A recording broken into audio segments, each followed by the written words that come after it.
Yes, and welcome to another Pursuing God's Heart, John chapter 4 this time. And this is the famous story of Jesus in Samaria, where he meets the woman at the well.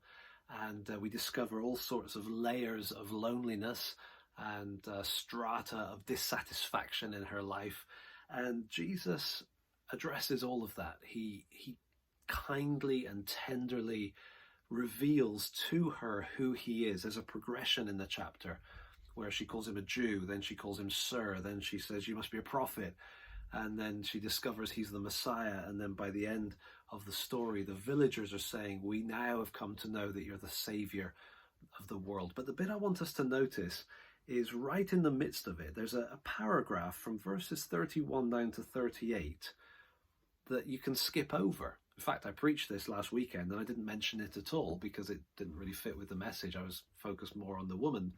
But here's the thing about this.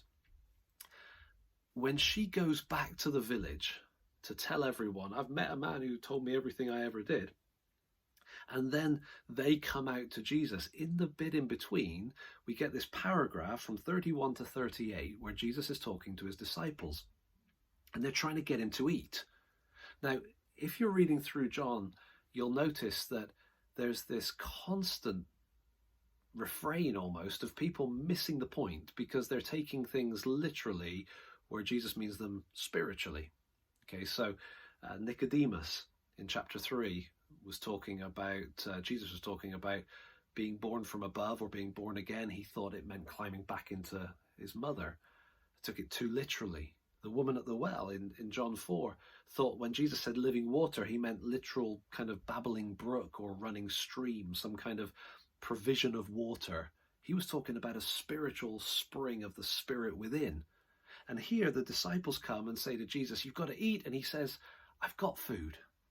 Where is it? Verse 32. I have food to eat that you do not know about. And so then they get into this big old discussion with one another about, well, who's got him food? Where did he get food from? And Jesus says, verse 34, my food is to do the will of him who sent me and to accomplish his work. Sometimes when I've preached this, I've described it as the sort of missionary secret. When you perhaps interview somebody who's been on the mission field for 75 years and they've grown old without any of the luxuries that seem so important to us, but they don't seem to have missed any of it because they've been serving God and they seem satisfied with that. Maybe we get a taste of it when we finish work and we go to the church, if back in the days when that was allowed. You go to the building and you set up for youth group and the youth group come and you hang out and you do that whole thing and then eventually they leave and you've chatted to one of them later and then you've chatted to everyone else after cleaning up and you prayed and it's been a wonderful evening, and then you realize it's like 10 o'clock and I haven't eaten yet. And you haven't noticed that you're not hungry because you've been busy doing something that is so incredibly satisfying. And that's the point that Jesus is making here. He's saying to them, I've got food to eat that you don't know. That is to do the will of him who sent me and to accomplish his work. And right off the back of that, he invites them to join in with him doing his work. And they're right there. As the villagers arrive, they're the ones mixing with the crowd, telling their stories, quoting Jesus. They're right involved in the work. So, simple thought, but a really important one. We're on lockdown. This lockdown is lingering and it's enduring and people are running out of patience, and I understand that.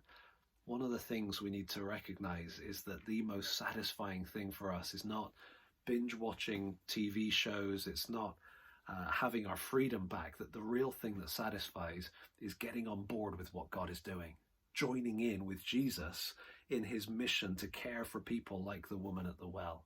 And so maybe off the back of this, it would be good to pray and say, Lord, show me, who can I serve today? Who can I make a difference with? Even under these strange circumstances, I want to be satisfied. And the ultimate satisfaction is going to come from doing the will of God. And so show me what I can do for you.